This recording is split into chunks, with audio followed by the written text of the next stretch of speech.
Hi folks, Travis Anderson, CEO of the Boys and Girls Clubs of Citrus County. I hope you're having a great week and looking forward to the weekend. I know I am. But I wanted to come on and talk a little bit about the parent contract that everybody's probably getting at the clubs right now. These are the guidelines of 21st Century, this 21st Century grant that we are a part of. And if you're a new parent, this may be new. For some of you that have been with us for years and years, this is old business. But wanted to kind of go through it a little bit and talk about why we do it and what we do. So a couple years ago, we got the 21st Century After School Grant, which allows us to expand our programming. We went from serving about 40 to 50 kids a day to sometimes over 100 every single day at each club. So it's expanded what we do and even how we do things. So our programs, we do things like the Ultimate Selfie, for example.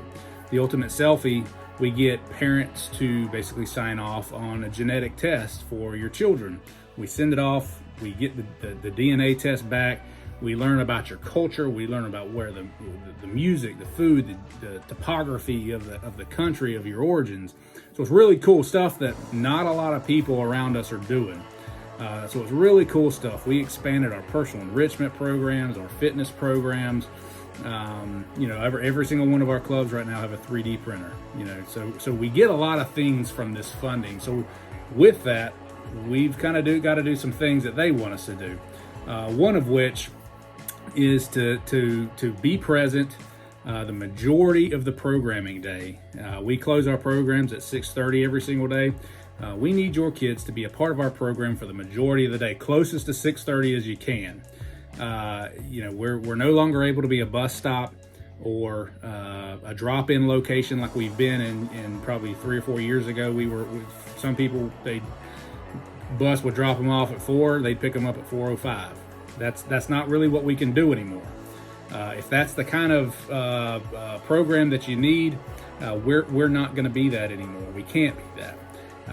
So we need your kids here the majority of the day, as close to 6:30 as we can kind of get. And if you ever have any questions, please talk to your site director. We'll certainly work with you as well. We understand that there's sports teams, there's school activities, doctor's appointments, family events. We understand those things, and we'll work with you as best we can. Can't be every single day, 4 or 5 days out of the week. We can't do that. But the occasional extracurricular activity, and you need to miss the club or get picked up a little early, we'll work with you. The biggest thing that you can do is communicate with us. Communicate, and we'll try to be in this with you, because we understand that, and we don't want to stop anybody from playing Little League or football or whatever it is. Moving on, follow our code of conduct is the next standard that we're requesting. That's just following basic rules, parent handbooks that everybody got. Just keeping everybody safe. Our safety policies with our face mask, and please don't show up to the club if you've been around someone with COVID. We still make people wear masks, and we're probably going to stop asking the 3 questions every single day. We don't think it's pertinent for us to continue to ask folks, have you been out of the country in the last 10 days? Certainly, if you have, please quarantine as CDC recommends. Please don't bring your child to the club if they've been around somebody with COVID, or if they've had a temperature, or any of the symptoms that come along with that. They shouldn't be going to school anyway, but please don't bring them to the club either. Moving on, student IDs. We need your student IDs. We use this for data collection. So it's absolutely pertinent and mandatory for membership to give us their student IDs as well as the report cards. The reason for that is we take these report card grades and we send the state how we're doing. That kind of tells us how we're doing. Are we making progress in math? Are we making progress in reading?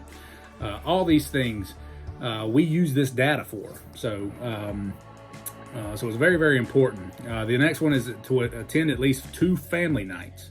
We'll have close to 6 or 7 family nights every single school year. So that's not going to be a hard one, but make sure you get to at least 2. That is a mandatory thing that we have to do. And then the last thing, sign up for our Remind app. It's a good way to keep up to date on what we're doing, how we're doing it, And yeah, it's a quick email blast. When you get an email or a text message, excuse me, from a Remind app, you can communicate one-on-one with the person that sent it. Typically, it's your club staff. Yeah, please sign up for that. We're also going to use it for safety precautions. If there's a tornado or if there's a fire, whatever it is, we can send out a one text blast to all of our families per club, and get some very important safety information out there. So very, very important. Please follow all these guidelines that we've kind of given you in this parent contract, and we'll have a great year. I'm looking forward to the 2021 school year and what we're going to be able to accomplish. We look forward to seeing your kids, and we're so happy to be in-house right now and not virtual. We're very happy. So from Office of Boys and Girls Clubs, we thank you for entrusting your children to us and their safety and well-being. We don't take that lightly. We take it very, very, very important. So from Office of Boys and Girls Club, be great.